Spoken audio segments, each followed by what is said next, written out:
प्रशांत सिंह नाम है मेरा और ये है प्रश्न और उत्तरों का वीडियो नंबर 43। इस वीडियो के अंदर उन प्रश्नों को शामिल किया गया है जो आप लोगों ने पिछले 2 वीडियो में पूछे हैं। जो प्रश्न अति आवश्यक हैं उन्हीं को शामिल किया गया है। सभी प्रश्नों को शामिल करना संभव नहीं है क्योंकि प्रश्न बहुत ज्यादा पूछे जाते हैं। तो अगर आपका प्रश्न इस वीडियो में शामिल नहीं हो पाया है तो आप अगले वीडियो में प्रश्न पूछ सकते हो। आपके प्रश्न को शामिल जरूर किया जाएगा। तो आइए वीडियो की शुरुआत करते हैं। पहला प्रश्न है, यहाँ पर ये अहंकार की बात कर रहे हैं और नफरत की। लोगों को सत्य समझने नहीं देता है। ये बात बिल्कुल सत्य है। जब किसी समाज के अंदर अहंकार और नफरत भरी हो धर्म के नाम पर, तो फिर वो सच को सच के रूप में स्वीकार नहीं करता है। मेरी बातें कुछ लोगों को बुरी लग जाती हैं कि आप इस तरह की बातें करते हो, आप हिंदू धर्म को प्राचीन नहीं बताते हो। मुझे किसी भी धर्म को प्राचीन या नया बताने में कोई दिलचस्पी नहीं है। जिसके जो प्रमाण होंगे मैं उसके अनुसार बात करूंगा। प्रमाण नहीं होंगे तो मैं झूठ नहीं बोल सकता। अगर ये बातें आपको अच्छी नहीं लगती हैं तो ये आपके विवेक पर निर्भर करता है। मेरा काम है आपके सामने तथ्यों को रखना, स्वीकार करना या ना करना वो आपका मत है। कभी कभी ये भी आरोप लगाया जाता है कि सर आप बौद्ध धर्म का नाम बहुत लेते हैं। इतिहास की बात करोगे तो बिना बौद्ध धर्म के वो पूरी नहीं होगी। हमारा जो इतिहास है वो शुरू ही बौद्ध धर्म से होता है। ये भी आपको आश्चर्य की बात लगेगी। हड़प्पा सभ्यता के बारे में हमें ठीक से मालूम नहीं है, किसी को भी नहीं है। ना उसकी लिपि का पता, ना उसमें क्या लिखा है ये पता। बस हमने एक धारणा बना रखी है उसके बारे में, तो उस इतिहास को छोड़ देते हैं। फिर वैदिक काल आता है लेकिन उसके कोई प्रमाण नहीं मिलते। इतिहास में प्रमाणों की ही आवश्यकता होती है। जिसके प्रमाण नहीं है उसे इतिहास माना ही नहीं जाता। तो वैदिक सभ्यता के जो प्रमाण है 1500 ईसा पूर्व, 1000 ईसा पूर्व की हमारे पास नहीं है। अगर आपके पास है तो आप दीजिए मुझे, मैं उन पे वीडियो बनाऊंगा। लेकिन प्रमाण भौतिक होने चाहिए, किताबों वाले नहीं। और मैं ये भी स्वीकार करूंगा कि हाँ 1500 ईसा पूर्व के और 1000 ईसा पूर्व के प्रमाण मिलते हैं, लेकिन जो प्रमाण नहीं मिलते हैं उनके बारे में मैं कैसे बताऊं। कुछ लोग चाहते हैं कि झूठ बोलो, नहीं बोल सकता। आपको मेरी बातें स्वीकार करनी है या नहीं करनी है ये आपके विवेक पर निर्भर करता है, बाकी आपकी मर्जी है। तो आपने जो कहा है ये बिल्कुल सत्य कहा है कि कुछ लोग हैं जिनके अंदर अहंकार और नफरत इतनी भरी हुई है कि वो सच को स्वीकार ही नहीं कर पाते हैं। अगला प्रश्न है, हिंदू शब्द पर और सनातन शब्द पर एक विस्तृत वीडियो बनाने की आवश्यकता है। हिंदू शब्द के बारे में मैं कई बार आपको बता चुका हूँ। जिस तरह की इसकी परिभाषा बताई जाती है, अलग अलग लोग इसकी परिभाषा बताते हैं। कुछ लोग ये कहते हैं कि ये हिंदू शब्द सिंधु से बना है, क्योंकि फारसी लोग सिंधु को हिंदू ही कहते थे और जो लोग सिंधु नदी के इस पार रहते थे उन्हें हिंदू ही कहा जाता था। ये धारणा पूरी तरह से गलत है। अगर ऐसा होता तो हमारे धर्म ग्रंथों में इसकी चर्चा की गई होती। लेकिन कोई भी धर्म ग्रंथ, चाहे वो ब्राह्मणिक परंपरा का हो, जैन परंपरा का हो या बौद्ध परंपरा का, हिंदू धर्म या हिंदू समूह की बात नहीं की गई है। न किसी भी वेद में की गई है, न पुराण में की गई है, न उपनिषदों में की गई है और न ही स्मृतियों में की गई है। ये सारी बातें बाद में की गई हैं। हमारे देश में जब मुस्लिम आए इसके बाद की गई हैं। लेकिन यहाँ पर मैं प्राचीन ग्रंथों की बात कर रहा हूँ और न ही किसी भी राजा ने अपने किसी भी लेख में ये कहा है कि मैं हिंदू समाज से हूँ या मैं हिंदू धर्म को मानता हूँ। किसी भी राजा ने इस तरह का उल्लेख अपने किसी भी लेख में नहीं किया है। लेकिन इस पर भी बार बार दलील दी जाती है कि हिंदू शब्द प्राचीन है। हिंदू शब्द वास्तव में ईरान से आया है और ये फारसी में सबसे पहले दिखाई देता है। और जब हमारे यहाँ मुस्लिम लोग आए, चाहे वो लेखक हों या शासक हों, उन्होंने भारत की जनता को हिंदू ही कहा है, चाहे वो किसी भी धर्म की हो। इस पर मैं बहुत विस्तृत रूप से एक वीडियो लाने का प्रयास करूंगा। और आगे आपने कहा है सनातन शब्द। सनातन शब्द भी आज जो प्रयोग कर रहे हैं उनका नहीं है। सारे वेद मैंने पढ़े हैं, कहीं पर ये नहीं लिखा है कि ये सनातन धर्म है। सारे पुराण, महाकाव्य, उपनिषद, स्मृतियां, कहीं पर भी नहीं लिखा है कि यह सनातन धर्म है। आजकल जो नए छापे जा रहे हैं उनमें लिखा है, लेकिन मैं प्राचीन ग्रंथों की बात कर रहा हूँ। अंग्रेजों के समय कि पहले के ग्रंथों की बात कर रहा हूं। न वहां हिंदू शब्द मिलता है, न सनातन मिलता है। संविधान के अनुच्छेद 25 में हिंदू कोई धर्म नहीं है, ये एक समूह का नाम है और उस समूह में ब्राह्मणिक परंपरा के लोग आते हैं, जैन परंपरा, बौद्ध परंपरा और सिख परंपरा, ये लोग आते हैं। लेकिन बाद में उसी शब्द को एक धर्म का नाम दे दिया गया। तो इन दोनों शब्दों पर आपको बहुत जल्द वीडियो देखने को मिलेगा। थोड़ी सी जो जानकारी थी वो मैंने आपको यहाँ पर दी है। अगला प्रश्न है, संस्कृत भाषा में दो प्रकार आते हैं। पहला बुद्धिस्ट हाइब्रिड संस्कृत भाषा, इसके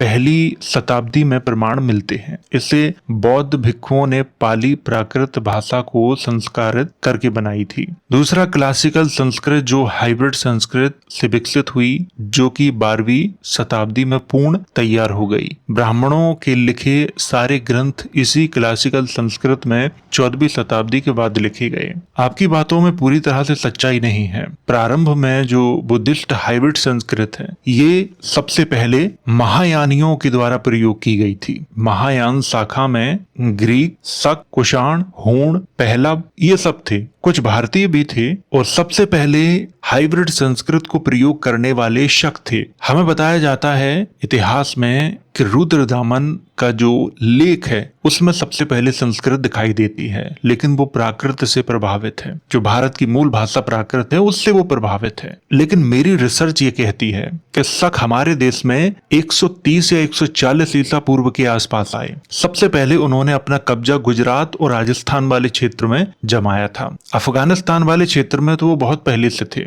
लेकिन मैं आज के भारत की बात कर रहा हूँ। गुजरात और राजस्थान वाले क्षेत्र में शकों की एंट्री 130 या 140 ईसा पूर्व के आसपास हो चुकी थी। तो 130 या 140 ईसा पूर्व के आसपास का कोई लेख जो शकों का है, उसमें प्राकृत से प्रभावित जो हाइब्रिड संस्कृत है वो मिलनी चाहिए। लेकिन इतिहासकार इस पर ज्यादा खोजबीन नहीं करते हैं और मेरा पूरा विश्वास है कि गुजरात या राजस्थान के किसी न किसी क्षेत्र में इस तरह के प्रमाण अवश्य मिलेंगे, अगर भारतीय पुरातत्व सर्वेक्षण विभाग इसे ढूंढेगा तो। अगर मुझे भविष्य में मिले तो मैं आपके साथ जरूर शेयर करूंगा। लेकिन रुद्रदामन पहला शकों का राजा नहीं है जिसने हाइब्रिड संस्कृत का प्रयोग किया है, भले ही ये बात इतिहास में बताई जाती हो। क्योंकि शकों के बारे में मैंने बहुत अच्छे से पढ़ा है, उनका पूरा मेल मिलाप वैदिक लोगों से दिखाई देता है, चाहे उनके देवी देवता हो, चाहे उनके यज्ञ करने की पद्धति हो, चाहे उनके पुरोहित हो। और शक अकेले नहीं थे, उनके कई समूह थे। इस पर भी बहुत लंबी चर्चा हो सकती है। तो पहली जो हाइब्रिड संस्कृत है उसका प्रयोग ये बाहरी लोग ही कर रहे थे, जिन्होंने भारत में आके बौद्ध धर्म को ग्रहण किया, वो लोग कर रहे थे। क्योंकि महायान की जो उत्पत्ति है वो गांधार वाले क्षेत्र में ही दिखती है, आज के भारत के क्षेत्र में नहीं दिखती है। बाद में इधर आया है महायान, लेकिन शुरुआत जो है वो गांधार वाले क्षेत्र से हुई है। तो सबसे पहले प्रयोग करने वाले यही महायानी ही थे। हाइब्रिड संस्कृत का प्रयोग इन्होंने ही किया था। बाद में इसी हाइब्रिड से ये क्लासिकल संस्कृत बनी है। जब आप शकों की भाषा का, वो ग्रीक भाषा का और कुषाणों की जो बैक्ट्रियन है उसका अध्ययन करोगे और भारत की पाली प्राकृत का अध्ययन करोगे तो आपको समझ में आएगा कि इन भाषाओं के मिश्रण को ही संस्कृत नाम दिया गया है, या इन्हीं भाषाओं को संस्कारित करके एक भाषा बनाई गई है। जैसे वैदिक लोगों के बारे में कहा जाता है कि ये अपनी परंपरा मौखिक रखते थे, इनके पास कोई लिपि नहीं थी, इनकी जो सभ्यता थी वो ग्रामीण थी। और शकों की भी ग्रामीण ही सभ्यता थी। घोड़े का प्रयोग वो भी करते थे और वैदिक लोग भी करते थे। यज्ञ में घोड़े की बलि वैदिक लोग देते थे, शक भी देते थे। वैदिक लोग सबसे ज्यादा महत्व किसे देते थे? इंद्र को देते थे। इंद्र आकाश का देवता जिसके हाथ में वज्र रहता है, और शकों का जो देवता है वो भी आकाश का ही देवता है। उसके कार्य भी ठीक इंद्र के समान ही हैं। और जब शकों के द्वारा बनवाए गए कास्केटों को देखोगे तो उन पर इंद्र और ब्रह्मा की आकृतियां दिखती हैं। जो भारत में सबसे पहले भौतिक प्रमाण है इंद्र और ब्रह्मा के, और वही कुषाण भी करते हैं। कुषाण भी अपने कास्केट पर ब्रह्मा और इंद्र की आकृतियां बनवाते हैं। और जब भाषा को देखोगे तो संस्कृत से बहुत मिलती जुलती भाषा है शकों की। तो इतने सारे जो प्रमाण हैं, समानताएं हैं, उसे नजरअंदाज नहीं किया जा सकता इतनी आसानी से, जितनी आसानी से लोग कर देते हैं। एक और प्रमाण दे रहा हूं। विक्रम संवत के बारे में कहा जाता जाता है। विक्रम संवत के बारे में जब आप पता करोगे तो आपको समझ में आएगा कि ये भी शकों से ही प्रभावित है। इसके बारे में मैं किसी और वीडियो में बताऊंगा। जब मैं विक्रम संवत की बात करूंगा तब बात करूंगा इस तथ्य पर। आगे आपने कहा है क्लासिकल संस्कृत के बारे में, तो क्लासिकल संस्कृत हाइब्रिड संस्कृत से ही विकसित हुई है, ये सही है। लेकिन यहाँ पर थोड़ी सी गलती ये है कि 12वीं सदी के बाद ब्राह्मणों के ग्रंथ लिखे गए, इसमें थोड़ी कम सच्चाई है, क्योंकि जो प्रमाण मिलना शुरू होते हैं वो 9वीं सदी के आसपास से मिलना शुरू हो जाते हैं। तो पूरी तरह से नकारा नहीं जा सकता और ना ही ये कहा जा सकता है कि सब कुछ 12वीं सदी के बाद ही विकसित हुआ है, ऐसा नहीं कहा जा सकता। ऐसा कहना तथ्यों को नजरअंदाज करना होगा, तो इस बात का ख्याल रखना पड़ेगा। यहाँ पर भौतिक प्रमाणों की बात हो रही है। जो भौतिक प्रमाण है वो 9वीं सदी से दिखना प्रारंभ होते हैं। अगर मूर्तियों के बारे में और राजाओं के लेखों के बारे में देखोगे तो 2री सदी ईसा पूर्व से प्रमाण मिलना प्रारंभ हो जाते हैं। लेकिन यहाँ ग्रंथों की बात हो रही है तो ग्रंथों के भौतिक जो प्रमाण है वो 9वीं सदी से दिखना प्रारंभ होते हैं। अगला प्रश्न है, आचार्य बुद्ध घोष के अनुसार पाली नाम की कोई भाषा थी ही नहीं। महात्मा बुद्ध ने सारे उपदेश मागधी भाषा में ही दिए थे। विश्वास नहीं हो तो आचार्य बुद्ध घोष का त्रिपिटक पर मत सुनो। इस बात को तो मैं भी स्वीकार करता हूँ कि जो कहा जाता है, और ये प्रश्न मैंने एक बौद्ध विद्वान से किया था तो उन्होंने बार बार ग्रंथों का नाम लिया, लेकिन मैं ग्रंथों से एग्री नहीं करता हूँ। आज आप किसी धार्मिक समूह को किसी मुद्दे पर पराजित कर दो, कुछ दिनों के बाद वो उनके किताबों से गायब हो जाएगा और एक नया तथ्य उसमें शामिल कर दिया जाएगा। तो वो भी इस बात को स्वीकार कर रहे थे कि बुद्ध ने जो अपने सारे जो उपदेश दिए हैं वो मागधी में ही दिए थे, लेकिन बाद में ग्रंथों में सबसे ज्यादा जो महत्व है वो पाली को दिया गया। और सबसे मजबूत जो प्रमाण है वो सम्राट अशोक के लेख हैं, क्योंकि सम्राट अशोक के लेखों में पाली का प्रयोग नहीं किया गया है, वहां मागधी प्राकृत का प्रयोग किया गया है। अगला प्रश्न है, सर सच कहूं तो मुझे संस्कृत ग्रीक लोगों की भाषा लगती थी, लेकिन आपने सही समझाया, धन्यवाद आपका। मैंने अभी बताया और पिछले कई वीडियोस में आप लोगों को बताया कि संस्कृत की जो उत्पत्ति है, सम्राट अशोक के साम्राज्य के पतन के बाद जब हमारे यहाँ आक्रमणकारी आए तब यहाँ जो पाली प्राकृत चल रही थी तो उससे इनकी भाषाएं मिक्स हुई, उसी मिश्रण से तैयार हुई बुद्धिस्ट हाइब्रिड संस्कृत। जब आप राजाओं के लेख पढ़ोगे तो उसमें जो संस्कृत दिखाई देती है वो प्राकृत से प्रभावित दिखाई देती है, इसलिए मैं ऐसा बोल रहा हूँ। और बाद में उसी को धीरे धीरे परिवर्तित करके संस्कृत का रूप दिया गया है। लेकिन ऐसा कब हुआ? जब हमारे यहाँ ये सब बाहरी आक्रमणकारी आए। उससे पहले हमारे यहाँ संस्कृत हमें दिखाई नहीं देती। अगर संस्कृत हमारे देश की प्राचीन भाषा होती तो आज बच्चा बच्चा संस्कृत ही बोल रहा होता, लेकिन हमारे यहाँ बच्चा बच्चा क्या बोलता है? प्राकृत भाषाएं, जो अलग अलग बोलियों के रूप में आज प्रयोग की जाती हैं। और इन प्राकृत जो भाषाएं हैं, बोलियां हैं, किसी का भी संबंध संस्कृत से दिखाई नहीं देगा आपको। तो ये प्रश्न है जो मूल हैं, लेकिन इनका जवाब इतिहासकार नहीं देते। तो पूरी तरह से ये नहीं कहा जा सकता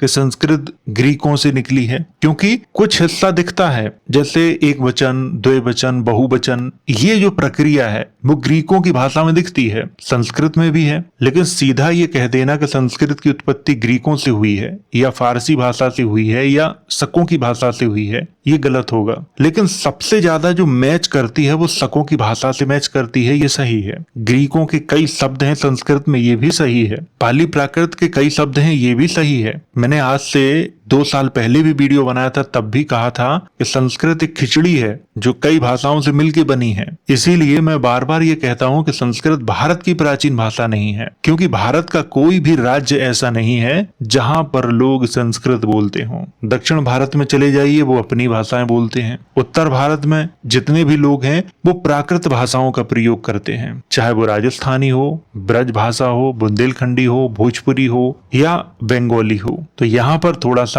समझना पड़ेगा, सीधा ये नहीं कहना है किसी से भी कि ये ग्रीक से निकली है, वरना जवाब नहीं दे पाओगे। पिछली वीडियो में मैंने बताया था कि शकों की भाषा से बहुत सारे शब्द मिलते हैं, ये सही है। और आगे मैं वीडियो लाने वाला हूँ जिसमें मैं बताने वाला हूँ कौन कौन से शब्द और हैं जो मेल खाते हैं। अगला प्रश्न है, प्रणाम सर जी, रामायण और महाभारत के किरदारों के साक्ष्य भारत के अलावा किसी और देश या प्रदेश के इतिहास में मिलते हैं क्या, जिससे ये सिद्ध हो सके कि ये महापुरुष वास्तव में धरती पर थे? जैसे भगवान बुद्ध को भारत से लेह, जापान, थाईलैंड, कंबोडिया और समस्त दक्षिण एशिया में जाना जाता है। कृपया प्रश्नोत्तरी में इसे बताने की कृपा करें। रामायण और महाभारत के सबसे जो प्राचीन हैं वो जातक कथाओं में दिखते हैं, लेकिन जातक कथाएं प्रेरणा देने के लिए लिखी गई थीं। इनके कुछ प्रमाण तो मिलते हैं। जैसे राम के बारे में अगर देखा जाए तो सबसे जो प्राचीन प्रमाण है मिस्र में दिखते हैं।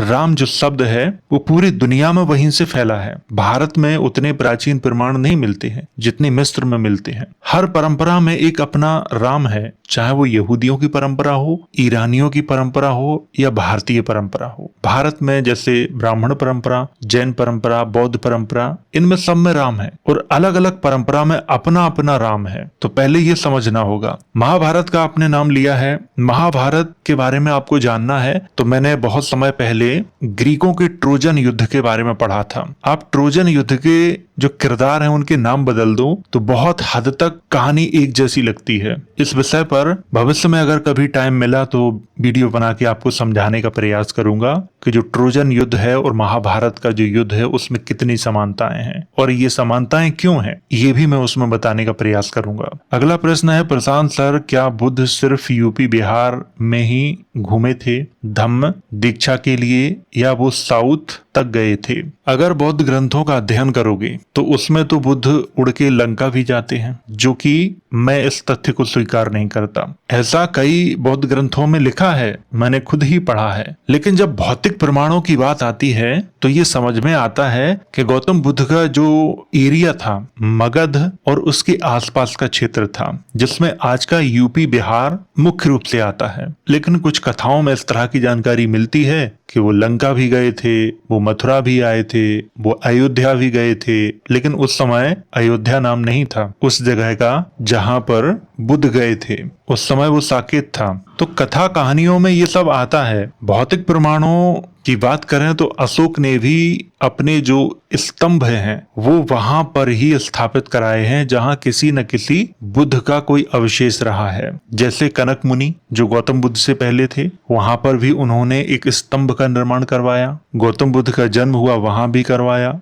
तो जहां जहां गौतम बुद्ध से संबंधित जो स्थल थे उन सब जगह करवाया। पूर्व जो बुद्ध थे उनके जो स्थान थे वहां पर भी करवाया। तो निश्चित रूप से ये कहा नहीं जा सकता कि गौतम बुद्ध दक्षिण भारत में धम्म के प्रचार के लिए गए थे। ये बात कथाओं में मिलती है। अगला प्रश्न है, मुझे ये पूछना था कि अकबर ने अपने दरबार में ज्यादातर ब्राह्मण लोगों को ही क्यों रखा था अपने नवरत्न में और बाकी कामों में, और अकबर के बाद ऐसा कोई बादशाह क्यों नहीं बन पाया मुगल टाइम में? हमारे समाज की ये सच्चाई है कि ब्राह्मण मुख्य रूप से कर्ता धर्ता रहे हैं समाज के। क्षत्रिय, वैश्य और शूद्र, इनके यहाँ कुछ भी होता हो, चाहे वो दुख भरा हो चाहे वो सुख भरा हो, ब्राह्मणों की उपस्थिति अनिवार्य है। शादी विवाह है तो ब्राह्मणों को बुलाया जाएगा, कोई मर गया है तो भी उन्हें ही बुलाया जाएगा। तो जब मुगलों ने भारतीय समाज को देखा कि ब्राह्मण ही यहाँ के कर्ता धर्ता हैं, अगर ब्राह्मणों को साध लो, इन्हें अपने यहाँ रख लो, तो बाकी जो हिंदू हैं वो अपने आप कंट्रोल में रहेंगे। और किसी राजा को अपनी व्यवस्था चलाने के लिए समाज को कंट्रोल में रखना पड़ता है जब वो समाज उसके धर्म का ना हो। मुगल तो मुस्लिम थे लेकिन शासन वो हिंदुओं पे कर रहे थे और हिंदुओं की कमान ब्राह्मणों के हाथों में थी। तो इसीलिए उन्होंने अपने नवरत्नों में सबसे ज्यादा ब्राह्मणों को महत्व दिया। ऊपर की व्यवस्था मुगल चला रहे थे, वो नीचे की जो व्यवस्था थी, जमींदार, साहूकार, ग्रामीण क्षेत्र का जो शासन था वो हिंदू ही चला रहे थे, जिसमें सबसे महत्वपूर्ण राजपूतों का और ब्राह्मणों का नाम आता है। हालांकि ब्राह्मण कोई शासक वर्ग नहीं है, लेकिन राजपूतों को सलाह देने में, इसके बारे में बताने के लिए वो हमेशा रहे हैं उनके साथ। तो इसीलिए चाहे अकबर हो या बाकी मुगल क्यों ना हो, यहाँ तक कि औरंगजेब, अकबर से ज्यादा औरंगजेब के समय में हिंदुओं की संख्या थी उसके प्रशासनिक व्यवस्था में। तो ये शासन को चलाने का एक तरीका है। अगर उस समय कोई और जाति ब्राह्मणों से सर्वोच्च होती तो उसे मौका दिया जाता। अगर उस समय कोई और जाति राजपूतों से ज्यादा ताकतवर होती, सर्वोच्च होती, तो उसे मौका दिया जाता। और उस समय ब्राह्मणों का इसलिए वर्चस्व ज्यादा था कि वो धर्म के कर्ता धर्ता थे, लेकिन आज इतना महत्व नहीं दिया जाता है। अंग्रेजों के समय से ब्राह्मणों की सबसे ज्यादा जो प्रतिष्ठा है वो कम हुई है। तो इसीलिए अकबर जैसे राजाओं ने ब्राह्मणों को, राजपूतों को महत्व दिया है। और राजपूतों में सारे राजपूत मुगलों के पक्ष में नहीं थे। बहुत से राजपूत ऐसे थे जो मुगलों से सीधे दुश्मनी रखते थे, और बहुत से ब्राह्मण भी ऐसे थे जो मुगलों की शासन व्यवस्था से खुश नहीं थे। तो सारे ब्राह्मणों को मुगलों का दरबारी न समझ लेना, और ना ही सारे राजपूतों को मुगलों के लिए काम करने वाला ना समझ लेना। यहाँ पर थोड़ा विवेक का इस्तेमाल करना। अधिकतर लोग यही समझ लेते हैं कि राजपूत कहा है तो सारे राजपूत होंगे, और ब्राह्मण कहा है तो सारे ब्राह्मण होंगे। ऐसा नहीं है। अगला प्रश्न है, काशी को सर्वप्रथम किसने बसाया, हिंदू या बुद्धिस्ट? इसका इतिहास बताएं सर। मैं पूरी तरह से तथ्यों पर बात करूंगा। धार्मिक परंपरा, मौखिक परंपरा, मान्यता, आस्था, इन पर बात नहीं करूंगा, क्योंकि मैं कोई धार्मिक गुरु नहीं हूं जो आस्था, परंपरा इन पर विश्वास करूं या इन्हें इतिहास समझूं, क्योंकि मैं केवल उसी को इतिहास मानता हूं जिसके भौतिक प्रमाण हैं। भौतिक प्रमाण नहीं है, मैं उसे इतिहास के रूप में स्वीकार नहीं करूंगा। धार्मिकता में ठीक है, आप स्वीकार कर लो, लेकिन इतिहास में नहीं करूंगा। ब्राह्मणिक परंपरा में काशी को शिव का स्थान माना जाता है, लेकिन सबसे महत्वपूर्ण बात यह है कि किसी भी इतिहासकार के पास ऐसा कोई प्रमाण नहीं है जो ये साबित कर दे कि 7वीं शताब्दी ईसा पूर्व से पहले काशी था। किसी के पास कोई प्रमाण नहीं है। आर्कियोलॉजिकल सर्वे ऑफ इंडिया के पुरातत्वविदों ने 20वीं सदी में काशी में खुदाई की। क्या मिला था उन्हें? सबसे जो प्रारंभिक चरण है काशी के, जो बसावट है, वो 7वीं सदी ईसा पूर्व की है, अर्थात गौतम बुद्ध से 150-200 साल पहले की। उससे पहले काशी नहीं था। ये भारतीय पुरातत्व सर्वेक्षण विभाग की रिपोर्ट में कहा गया है। और सबसे ज्यादा जो प्रमाण मिलते हैं वो 6ठी सदी ईसा पूर्व के आसपास से मिलना प्रारंभ होते हैं। और काशी का जो सबसे ज्यादा प्रयोग हुआ है वो बुद्धिस्ट जातक कथाओं में हुआ है। हर जातक कथा में कहाँ का राजा था? काशी का राजा था, यही कहा गया है। और जातक कथाओं के भौतिक जो प्रमाण हैं वो 2री सदी ईसा पूर्व से मिलना प्रारंभ होते हैं, उससे पहले नहीं मिलते हैं। सांची और भरहूत स्तूप पर मौजूद हैं। इसमें दशरथ जातक कथा का भी प्रमाण है, जिसमें राम, लखन और सीता इनको दिखाया गया है। और दशरथ जातक कथा के जो राम हैं वो काशी के राजा हैं, अयोध्या के नहीं। ये भी आपको अच्छे से समझना है। इसीलिए मैं यहाँ पर भौतिक प्रमाणों की बात कर रहा हूँ, परंपरा और आस्था की नहीं। और अशोक के बाद से शुंग काल, कुषाण काल, गुप्त काल और अंतिम रूप से जो प्रमाण मिलते हैं वो गढ़वाल वंश के मिलते हैं, जयचंद के पिता दादा के समय के। तो यहाँ पर आपको अच्छे से ये बात ध्यान में रखना है कि 700 ईसा पूर्व से पहले काशी थी ही नहीं, क्योंकि प्रारंभिक जो बस्तियां हैं काशी की, भारतीय पुरातत्व सर्वेक्षण विभाग के अनुसार वो 700 ईसा पूर्व के आसपास से बसना प्रारंभ हुई थी। बुद्ध के समय में वो एक नगर बन चुका था। तो यहाँ पर बात केवल भौतिक प्रमाणों की है। इसके बाद ह्वेनसोंग का यात्रा विवरण पढ़ते हैं तो वहां पर ह्वेनसोंग एक जानकारी और देता है कि कुछ महादेव के उपासक भी रहते हैं वाराणसी में। तो पहली बार जो हम उल्लेख देखते हैं किसी यात्री के ग्रंथ में तो वो ह्वेनसोंग है, उससे पहले नहीं मिलता है। अब इसे इतिहास के रूप में समझो या धार्मिक मान्यता के रूप में समझो, ये आपके विवेक पर निर्भर करता है। क्योंकि हमारे यहाँ सारे लोग आस्था में जुड़े हुए हैं, तो उन्हें ऐसा लगता है कि मन में उन्होंने जो सोचा है उसी को सही माना जाए, बाकी जो तथ्य हैं उन पर बात न की जाए। यहाँ से एक प्रश्न खड़ा होगा कि अगर काशी 700 ईसा पूर्व से पहले नहीं थी तो शिव का स्थान कहाँ था? ये प्रश्न खड़ा होगा। तो कुछ लोग सोचेंगे ये झूठ है, तो इसके बारे में आप भारतीय पुरातत्व सर्वेक्षण विभाग से पूछें, क्योंकि भारतीय पुरातत्व सर्वेक्षण विभाग में सब आपके ही लोग हैं। काशी से पुराने कई शहर हमारे देश में हैं, आपको उनके बारे में पता नहीं होगा। तो ये थे आप लोगों के द्वारा पूछे गए प्रश्न, जिनका जवाब मैंने आप लोगों को दिया। आपका अगर कोई और प्रश्न है तो कमेंट के माध्यम से आप मुझसे पूछ सकते हो, मैं वीडियो के माध्यम से उत्तर देने का प्रयास करूंगा। तो वीडियो अगर अच्छा लगा हो तो इसे लाइक करें, शेयर करें। वीडियो देखने के लिए धन्यवाद।